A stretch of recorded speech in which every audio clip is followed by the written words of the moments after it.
ಮಾಡಿದ್ವಿ 3 ಡೇಸ್ ಬ್ಯಾಕಿಂದ ತುಳಸಿ ಪೂಜೆ ಅಂತ ಮಾಡ್ತಾಯಿದ್ದೀವಿ.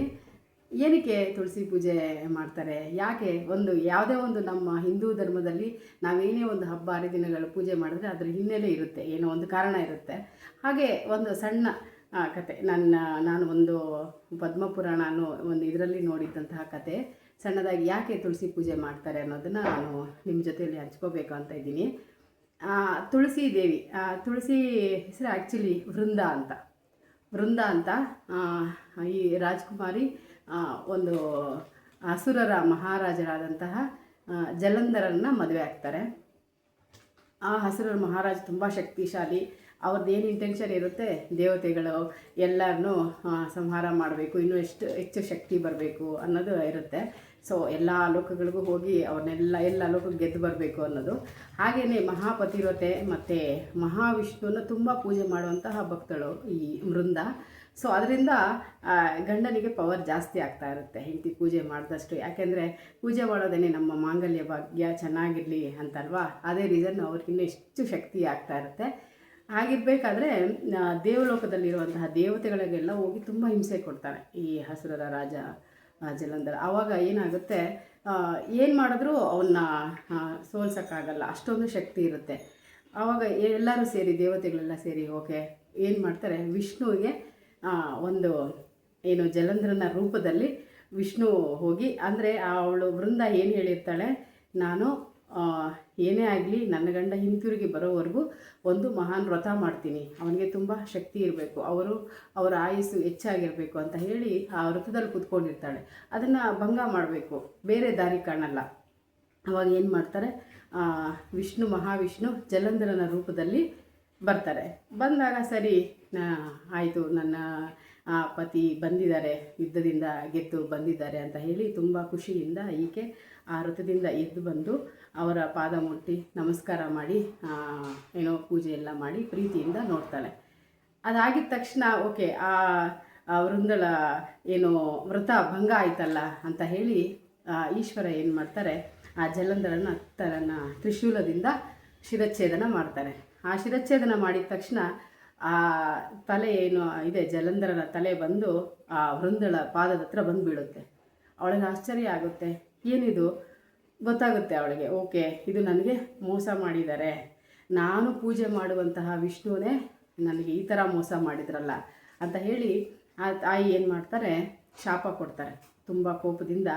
ನೀನು ವಿರಹಿಯಾಗು, ಮತ್ತು ನಿನಗೆ ಇದೇ ರೀತಿ ನೀನು ಕಪ್ಪು ಕಲ್ಲಾಗ್ಬಿಡು, ನಾನು ಪೂಜೆ ಮಾಡುವಂತಹ ನೀನು ನನಗೆ ಈ ಥರ ಮೋಸ ಮಾಡಿದೆಯಲ್ಲ ಅಂತ ಶಾಪ ಕೊಡ್ತಾರೆ ಮಹಾವಿಷ್ಣುವಿಗೆ. ಆಮೇಲೆ ಏನಾಗುತ್ತೆ, ಆಕೆನೂ ಈ ಥರ ಆಗೋಯ್ತಲ್ಲ, ನನ್ನ ವ್ರತ ಭಂಗ ಆಯಿತು, ನಾನು ಬೇರೆ ಪರಪುರುಷ ನೋಡಿದ ರೀತಿ ಆಯ್ತಲ್ಲ ಅಂತ ಹೇಳಿ ಅಗ್ನಿ ಪ್ರವೇಶ ಮಾಡ್ತಾರೆ. ಅಗ್ನಿ ಪ್ರವೇಶ ಮಾಡಿದ ತಕ್ಷಣ ಈ ಮುನಿಗಳೆಲ್ಲ ಏನು ಮಾಡ್ತಾರೆ, ಇಲ್ಲಿ ನೋಡಿದ್ರೆ ಮಹಾವಿಷ್ಣು ಕಪ್ಪು ಶಿಲೆ ಆಗಿಬಿಟ್ರಲ್ಲ ಅಂತ ಹೇಳಿ ಎಲ್ಲ ಸೇರಿ ಆಕೆಯ ಆತ್ಮವನ್ನು, ಆ ವೃಂದಳ ಆತ್ಮವನ್ನು ಎಲ್ಲ ಸೇರಿ ಒಂದು ಮಹಾನ್ ಶಕ್ತಿ ಕೊಟ್ಟು ಆಕೆಯನ್ನು ಒಂದು ಗಿಡದ ರೂಪದಲ್ಲಿ ಮಾಡ್ತಾರೆ. ಆ ಗಿಡದಲ್ಲಿ ಆತ್ಮನ ಯಾವ ಗಿಡಕ್ಕೆ ಕೊಟ್ಟರೋ ಅದೇ ಗಿಡನೇ ತುಳಸಿ. ಸೊ ಆ ವೃಂದಳ, ಆ ಮಹಾಪತಿವ್ರತೆಯ ವೃಂದಳ ಆತ್ಮನ ಗಿಡಕ್ಕೆ ಹಾಕಿದಾಗ ಅದರ ಹೆಸರು ತುಳಸಿ ಅಂತ ಇಡ್ತಾರೆ. ಅದಕ್ಕೆ ಒಂದು ತುಳಸಿ ಅಂತ ಹೆಸರಿಡ್ತಾರೆ. ಮಹಾನ್ ಶಕ್ತಿವಂತೆ ದೇವತೆ. ನಾವು ಪ್ರತಿ ಮನೆಯಲ್ಲೂ ಮನೆ ಹತ್ರ ಇದೆ ಅಂದರೆ ಒಂದು ತಾಯಿ ನಮ್ಮನ್ನು ಕಾಪಾಡ್ತಾ ಇದ್ದಾಳೆ ಅನ್ನೋ ಹಾಗೇ ಆ ಥರ ಇದು ಮಾಡಿದ್ಮೇಲೆ ಸರಿ ಅಂತ ಹೇಳಿ ತುಳಸಿ ಅಂತ ಹೆಸರಿಟ್ಟು ಆ ಕಲ್ಲು ಮಾಡಿದ್ದ ಕಪ್ಪು ಶಿಲೆ ಆಗಿರುವಂತಹ ಆ ಮಹಾವಿಷ್ಣುವನ ಆ ಶಿಲೆನ ಪಕ್ಕದಲ್ಲಿ ಇಟ್ಟು ಆ ತುಳಸಿ ಪಕ್ಕದಲ್ಲಿ ಮದುವೆ ಮಾಡ್ತಾರೆ. ಮತ್ತು ಮದುವೆ ಮಾಡಿದಾಗ ಆ ಮಹಾವಿಷ್ಣುವಿಗೆ ಆ ಶಾಪ ವಿಮುಕ್ತಿಗೊಳ್ಳುತ್ತೆ. ಸೊ ಈ ರೀತಿ ಮತ್ತು ಎಲ್ಲರಿಗೂ ಒಳ್ಳೆಯದಾಗೋ ಹಾಗೆ ತಾಯಿ ಎಲ್ಲರನ್ನೂ ಕಾಪಾಡು ಅಂತ ಹೇಳ್ತಾರೆ. ಇದೊಂದು ಸಣ್ಣ ಕತೆ, ನಾನು ತಿಳಿದಿರೋ ಮಟ್ಟಿಗೆ ಹೇಳಿದ್ದೀನಿ. ಅಷ್ಟೊಂದು ಸಲಹೆ ಹೇಳೋ ಅಂತಹ ಬುದ್ಧಿವಂತಲಲ್ಲ. ಏನೋ ಒಂದು ಕ್ಯೂರಿಯಾಸಿಟಿ ಎಲ್ಲರಿಗೂ ಇರುತ್ತೆ, ಯಾಕೆ ನಾವು ಏನೇ ಒಂದು ಪೂಜೆ ಮಾಡುವಾಗ ಯಾಕೆ ಮಾಡ್ತೀವಿ ಅನ್ನೋದಿರುತ್ತಲ್ವ. ಹಾಗೆ ಈ ತುಳಸಿ ಪೂಜೆ ಹಿನ್ನೆಲೆ ಈ ರೀತಿ ಇದೆ ಅಂತ. ಅದಕ್ಕೆ ಆ ಮಹಾವಿಷ್ಣು ರೂಪದಲ್ಲಿ ನಾವು ಬೆಟ್ಟದ ನೆಲ್ಲಿಕಾಯನ್ನು ಕೂಡ ನೋಡ್ತೀವಿ ಅಂತ. ಬೆಟ್ಟದ ನೆಲ್ಲಿಕಾಯಲ್ಲಿ ತುಪ್ಪದ ದೀಪ ಹಚ್ಚಿದರೆ ನಮ್ಮ ಕಷ್ಟ ಕಾರ್ಪಣ್ಯಗಳು ಹೋಗುತ್ತೆ ಅಂತ ಕೂಡ ಹೇಳ್ತಾರೆ. ಇನ್ನಷ್ಟು ನಿಮಗೆ ಮಾಹಿತಿ ಏನಾದರೂ ಗೊತ್ತಿದ್ದರೆ ಖಂಡಿತ ಹಂಚ್ಕೊಳ್ಳಿ. ಒಬ್ಬರಿಂದ ಒಬ್ಬರು ತಿಳ್ಕೊಳ್ಳೋದು ಒಳ್ಳೆಯದೇ. ಯಾಕೆಂದರೆ ನಮ್ಮ ಮಕ್ಕಳು ಕೂಡ ಕೇಳ್ತಾರೆ, ನಾವು ಯಾವುದೇ ಒಂದು ಪೂಜೆ ಏನೇ ಒಂದು ಹಬ್ಬ ಮಾಡಬೇಕಾದ್ರೆ ಅದು ಯಾಕೆ ಹೀಗೆ, ಇದು ಯಾಕೆ ಹಾಗೆ, ಯಾಕೆ ರಾಮ, ಅದೇ ರೀತಿ ಆ ವೃಂದ ಶಾಪ ಕೊಡ್ತಾಳಲ್ವ ವಿರಹಿ ಆಗಿಬಿಡು ಅಂತ. ಹಾಗೆಯೇ ರಾಮ ಸೀತೆನ ಬಿಟ್ಟು ದೂರ ಇದ್ದರಂತೆ. ಹಾಗೆಯೇ ಕೃಷ್ಣನ ಅವತಾರದಲ್ಲಿ ಕೃಷ್ಣ ರಾಧೆನ ಬಿಟ್ಟು ದೂರ ಇದ್ದರಂತೆ. ಎಲ್ಲನೂ ಈ ತಾಯಿ ಕೊಟ್ಟಂಥ ಶಾಪ.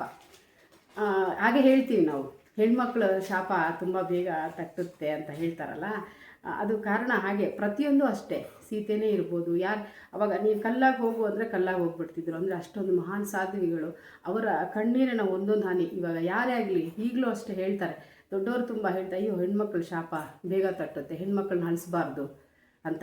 ಇವತ್ತು ಅವ್ರ ಮನೆಯಿಂದನೂ ಅಷ್ಟೇ, ಹೆಣ್ಮಕ್ಳು ಹೋಗಬೇಕಾದ್ರೆ ನಗ್ನಗ್ತಾ ಹೋಗು, ಖುಷಿಯಿಂದ ಹೋಗು, ನಮಗೆ ಶ್ರೇಯಸ್ಸಲ್ಲ, ಆಳಬಾರ್ದು ಅಂತ ಹೇಳ್ತೀವಿ. ಹಾಗೆ ಹೆಣ್ಣು ಅನ್ನೋದು ಮಹಾನ್ ಶಕ್ತಿ.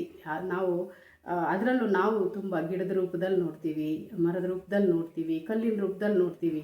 ನಾವು ಹೇಗೆ ದೇವ್ರನ್ನ ಯಾವ ರೂಪದಲ್ಲಿ ನೋಡಿದ್ರೆ ಅದು ನಮ್ಮ ಮನಸ್ಸಿಗೆ ಸಂಬಂಧಪಟ್ಟಿದ್ದು. ಇದೇನಿದು ಹೌದಾ ನಿಜನಾ ಅಂತ.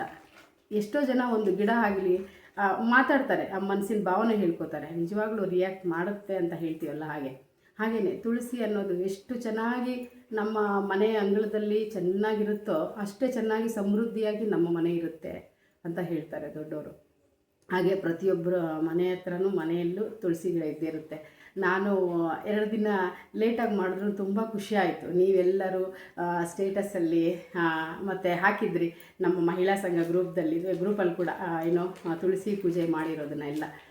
ಎಷ್ಟು ಖುಷಿ ಆಗುತ್ತೆ, ಎಷ್ಟು ಚೆನ್ನಾಗಿರುತ್ತೆ. ನಮಗೆ ಗೊತ್ತಿರೋ ಅಂಥ ವಿಷಯ ಮಕ್ಕಳಿಗೆ ಹೇಳಬೇಕು, ಈ ರೀತಿ ಇರುತ್ತೆ, ಹೀಗೆ ಮಾಡಬೇಕು, ಪೂಜೆ ಮಾಡಬೇಕು, ಹಣೆಯಲ್ಲಿ ಕುಂಕುಮ ಇಡಬೇಕು, ತಲೆಯಲ್ಲಿ ಹೂ ಮುಡಿಬೇಕು ಅನ್ನೋದೆಲ್ಲ ಹೇಳ್ಕೊಡ್ಬೇಕು. ಸೊ ಮಕ್ಕಳು ಕಲಿತಾರೆ, ಹೌದು ಹೀಗಿತ್ತು ಅಂತ. ನಾವು ಅದೆಲ್ಲ ನೋಡಿದ್ದೀವೋ ಇಲ್ಲ ಪುರಾಣಗಳಲ್ಲಿ ಕೇಳಿದ್ದೀವೋ, ಅದರ ನಿದರ್ಶನಗಳು ಹಲವಾರು ಇದೆ.